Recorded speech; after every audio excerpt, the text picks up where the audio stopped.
संस्कारों से जुड़े रिश्ते। राधे राधे दोस्तों। नेहा किचन में खाना बना रही थी। तभी उसकी सासू माँ आई और पीछे से उसका बाल खींचते हुए एक जोर का तमाचा मारते हुए बोली, महारानी, कितना धीरे धीरे हाथ चलाती है तू। यहाँ भूख के मारे मेरी जान निकली जा रही है। नेहा ने हैरानी से अपनी सास की ओर देखा और बोली, माँ जी, अभी 1 घंटा पहले ही तो आपने नाश्ता किया था। अभी तो हमने दोपहर का खाना बनाया भी नहीं है। माँ जी, अभी तो दोपहर का खाना खाने का समय भी नहीं हुआ है, फिर आप मुझे मार क्यों रही हो।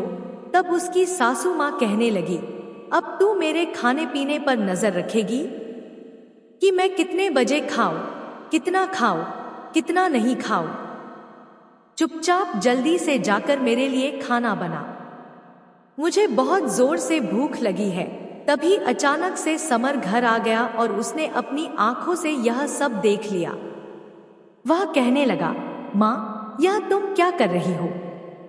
अभी 1 घंटा पहले ही तो आपने मेरे साथ बैठकर नाश्ता किया था। मैं अपना पर्स घर पर भूल गया था तो आधे रास्ते से लौट कर लेने आ गया। मुझे नहीं पता था कि तुम मेरी पत्नी को इस तरह से सताती हो। अरे माँ, इतनी छोटी सी बात पर तुमने मेरी पत्नी पर हाथ उठा दिया। नेहा रोने लगी और रोते रोते कहने लगी, यह तुम कैसी बातें कर रहे हो। मैंने तो तुम्हें पहले भी कई बार बताया था कि माँ जी मुझे बहुत मारती है। तब समर बोला, मुझे लगा था कि माँ गुस्से में होंगी, इसलिए हाथ उठा दिया होगा। और माँ, मैंने तुम्हें कितनी बार समझाया है कि गुस्सा आने पर कभी भी बहू पर हाथ मत उठाओ। माँ, तुम्हें मुझ पर भी गुस्सा आता है तो क्या तुम मुझ पर हाथ उठाती हो। तुम्हें मेरी बहन पर भी गुस्सा आता है तो क्या तुम उस पर भी हाथ उठाती हो। तुम्हें बड़ी बहू पर भी गुस्सा आता है तब तो तुम उस पर हाथ नहीं उठाती, तो फिर मेरी पत्नी पर हाथ क्यों उठाती हो। अब उसकी माँ गुस्से से आग बबूला हो गई और कहने लगी, यह छोटे घर की लड़की है तो इसे मेरे हाथों से मार खाने की आदत डाल लेनी चाहिए। अब समर से यह सब सहन नहीं हो रहा था।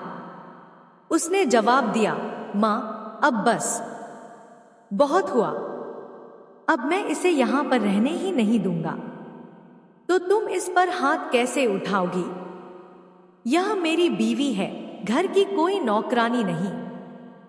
और घर में लोग नौकरानी भी रखते हैं तो उस पर भी हाथ नहीं उठाते। इसका मतलब तुम मेरी पत्नी को नौकरानी से भी ज्यादा गिरी गुजरी समझती हो। मैं ही पागल था जो सोचता रहा कि वक्त के साथ सब ठीक हो जाएगा। अब मुझे इस घर में रहने की इच्छा ही नहीं है। तब उसकी माँ गुस्से में कहने लगी, हाँ, तो तू अपनी पत्नी की इतनी ही तरफदारी कर रहा है तो मैं तुझे इस घर में रहने भी नहीं दूंगी। जितनी जल्दी हो सके अपना सामान पैक कर और निकल जा हमारे घर से। यह बात समर को चुभ गई। उन दोनों ने तुरंत ही अपना सारा सामान पैक किया और घर से निकल गए। समर के पास अभी कोई ठिकाना नहीं था तो उसने नेहा को मायके भेज दिया और खुद अपने दोस्तों के घर जाकर अलग रहने की व्यवस्था करने लगा। नेहा बहुत परेशान रहने लगी। उसे अपने मायके आए हुए 15 दिन हो चुके थे। जब से वह मायके आई थी तब से उसकी भाभी तारा का व्यवहार थोड़ा रूखा रूखा सा था। नेहा की मां सुनंदा जी कुछ महीने पहले बाथरूम में जाते समय फिसलकर गिर गई थी। तब से उन्होंने बिस्तर ही पकड़ लिया था। उनका इलाज एक बड़े अस्पताल में चल रहा था और डॉक्टर ने ऑपरेशन भी कर दिया था। डॉक्टर ने कहा था कि वह जल्द ही चलने फिरने लगेंगी। लेकिन घर की बहू तारा पर काम का भार बहुत ज्यादा बढ़ गया था, इसलिए वह आजकल बहुत चिड़चिड़ी रहती थी। ऊपर से उसकी सहेलियां जब यह सब सुनती थी तो उसे बार बार रसोई अलग करके आजाद होकर जीने की सलाह देती रहती थी। इधर जब से तारा को यह पता चला कि नेहा अपने ससुराल से अलग रहकर गृहस्थी बसाना चाहती है, तब से उसके मन में उथल पुथल मच गई थी। वह सोचती रहती थी, जब मेरी ननद अलग होकर आजादी से जी सकती है तो फिर मैं बेकार में ही सास के साथ क्यों रह रही हूँ। समर ने नेहा से कहकर गया था कि 1 महीने के अंदर ही वह रहने का इंतजाम कर लेगा और घर की रसोई का सारा जरूरी सामान भी खरीद लेगा, फिर उसे लेने आ जाएगा। अब ये सारी बातें तारा को चुभने लगी थी।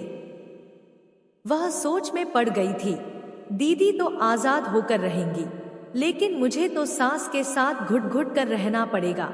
एक दिन जब तारा का पति अमित थकाहारा ऑफिस से घर आया तो चाय नाश्ता देने के बाद तारा बोल पड़ी, सुनिए जी, आप भी अपने ऑफिस के आसपास ही एक किराए का मकान ढूंढ लीजिए। यह सुनकर अमित हैरान रह गया। यह तुम क्या बोल रही हो तारा? अपना घर होते हुए मैं किराए का मकान क्यों देखूं? तारा चिढ़ते हुए बोली, आपको दिखाई नहीं दे रहा?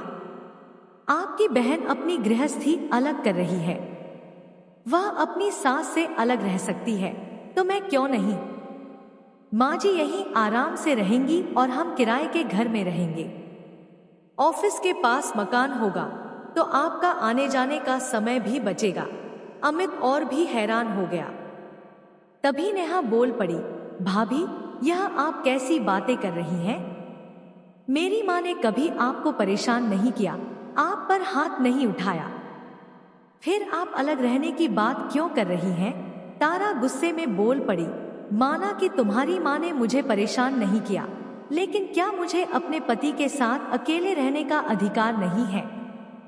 मेरी सारी सहेलियां सास ससुर को छोड़कर अलग रहती हैं और अब तुम भी अपनी सास को छोड़कर अलग रहने जा रही हो, तो फिर मेरे लिए यह सास का बंधन क्यों?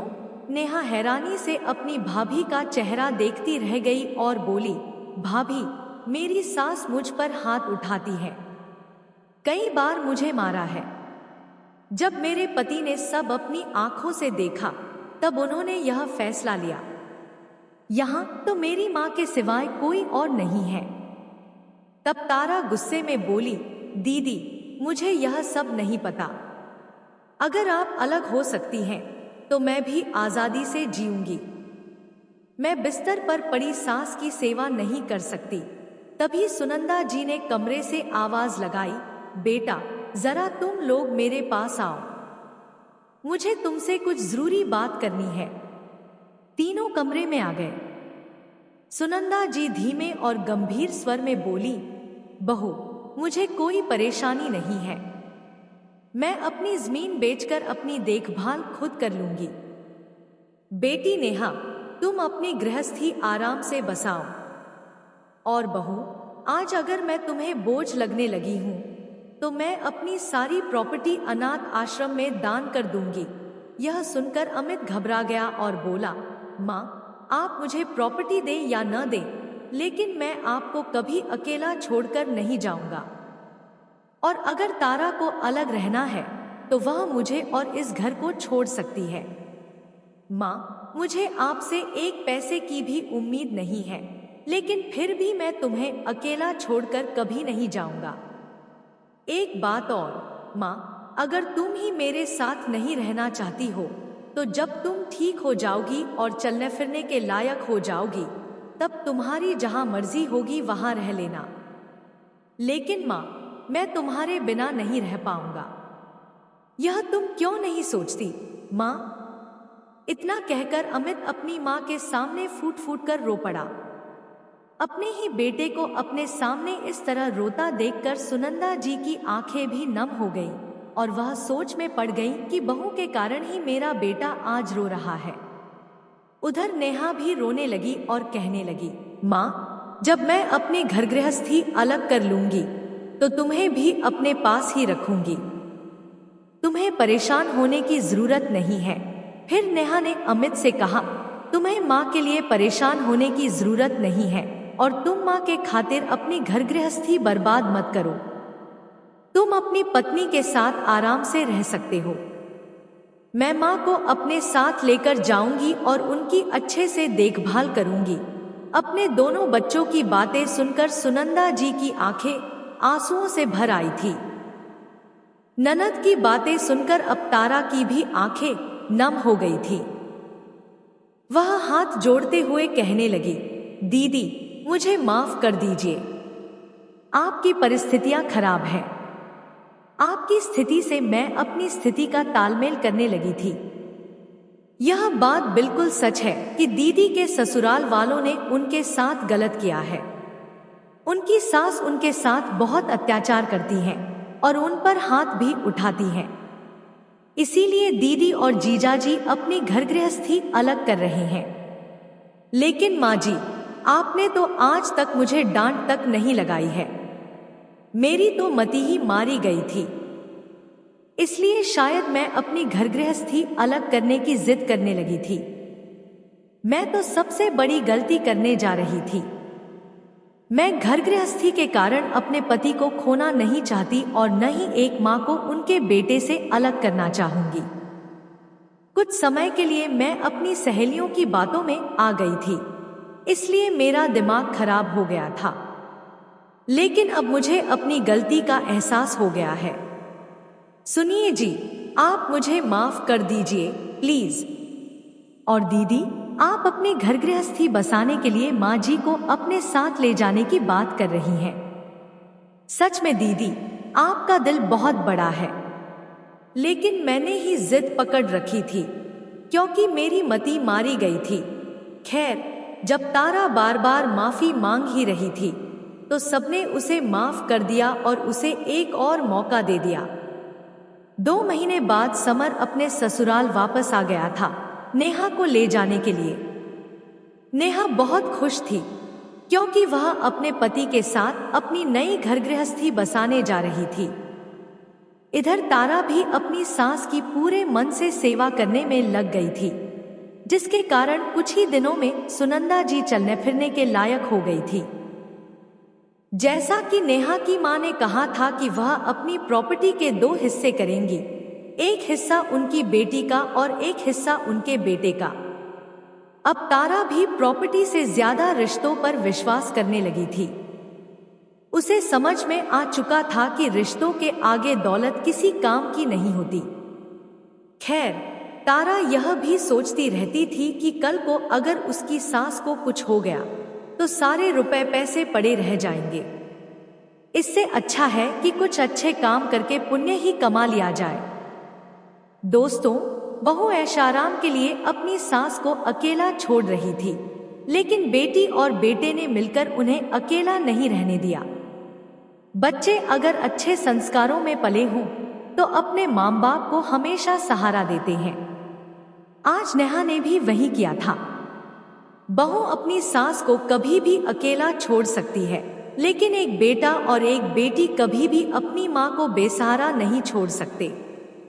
जिस घर में बच्चे अपने माँ बाप को संभाल लेते हैं, उस घर में माँ बाप को कभी भी तकलीफ नहीं होती। जिस माँ ने अपने बच्चों को जन्म दिया, उसके मन को कभी भी दुखाना नहीं चाहिए।